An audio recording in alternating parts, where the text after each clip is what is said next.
तो dynamic industries की financial year 2023 की थर्ड क्वार्टर की अनऑडिटेड फाइनेंशियल रिजल्ट आप लोगों के सामने है।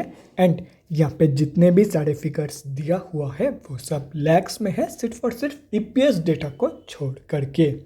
तो गाइस, सबसे पहले हम लोग इस कंपनी की इनकम चेक करते हैं।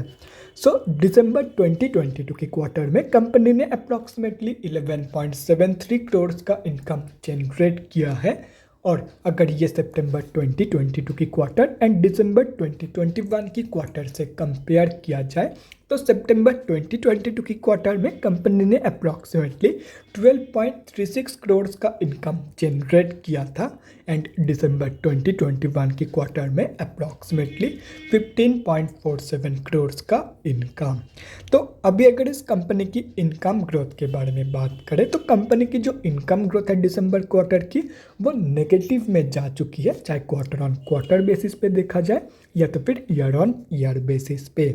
तो अभी अगर इस कंपनी की एक्सपेंसेस के बारे में डिस्कस करें तो दिसंबर 2022 के क्वार्टर में कंपनी ने अप्रॉक्सीमेटली 11.35 करोड़ का खर्चा किया है। सितंबर 2022 के क्वार्टर में कंपनी ने अप्रॉक्सीमेटली 11.89 करोड़ का खर्चा किया था एंड दिसंबर 2021 की क्वार्टर में अप्रॉक्सीमेटली 14.61 करोड़ का खर्चा इस कंपनी ने किया था।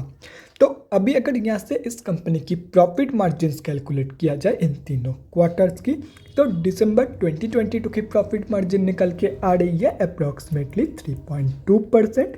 सितंबर 2022 की निकल के आ रही है अप्रॉक्सीमेटली 3.82% एंड दिसंबर 2021 की प्रॉफिट मार्जिन निकल के आ रही है अप्रॉक्सीमेटली 5.58% के आसपास।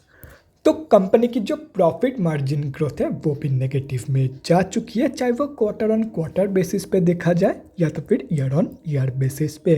एंड यहाँ पे अगर आप लोग एक इंटरेस्टिंग फैक्ट इस कंपनी के बारे में नोटिस करोगे तो वो यही है कि टाइम के साथ साथ धीरे धीरे कंपनी की जो प्रॉफिट मार्जिन है वो रिड्यूस हो रही है।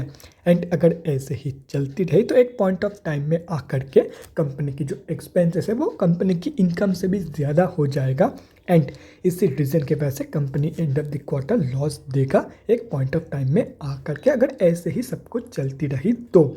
मतलब यहाँ से साफ पता लग रहा है कि कंपनी की इनकम जो है वो तो ग्रो नहीं कर रही है, लेकिन कंपनी की जो एक्सपेंसेस है वो बराबर ग्रो कर रही है एंड इसीलिए ऐसा सीन हो रखा है इस कंपनी में। तो अभी अगर इस कंपनी की नेट प्रॉफिट मतलब प्रॉफिट आफ्टर टैक्स के बारे में बात करें तो दिसंबर 2022 के क्वार्टर में कंपनी ने अप्रॉक्सीमेटली 23.71 लाख का प्रॉफिट पोस्ट किया है। सितंबर 2022 के क्वार्टर में कंपनी ने अप्रॉक्सीमेटली 35.44 लाख का प्रॉफिट पोस्ट किया था एंड दिसंबर 2021 की क्वार्टर में अप्रॉक्सीमेटली 58.72 लाख का प्रॉफिट इस कंपनी ने पोस्ट किया था। अभी कंपनी की जो प्रॉफिट ग्रोथ है वो भी कंपनी की profit margin and income growth की तरह ही both year on year basis पे and quarter on quarter basis पे दोनों में ही नेगेटिव में निकल के आ रही है। और रही बात कंपनी की ईपीएस की मतलब अर्निंग्स पर इक्विटी शेयर्स की, तो कंपनी की जो ईपीएस की ग्रोथ है वो भी कंपनी की जो ईपीएस की ग्रोथ है वो भी नेगेटिव में ही जा चुकी है दिसंबर 2022 के क्वार्टर में कंपनी की बाकी ग्रोथ्स की तरह ही। तो अगर ऐसे ही ये कंपनी परफॉर्म करती रही तो एक दिन ये कंपनी ज़रूर लॉस मेकिंग बन जाएगी एंड वो दिन अभी ज़्यादा दूर नहीं है, क्योंकि कंपनी की प्रॉफिट मार्जिन तो कम हो ही रही है, उसके साथ साथ कंपनी की जो इनकम है वो भी टाइम के साथ साथ धीरे धीरे कम हो रही है। तो अभी अगर ओवरऑल देखा जाए तो ओवरऑल दिसंबर क्वार्टर की जो रिजल्ट है वो बहुत ही ज़्यादा वीक निकल के आई है। कंपनी ने बहुत ही बेकार परफॉर्म की है इन दिसंबर 2022 की क्वार्टर।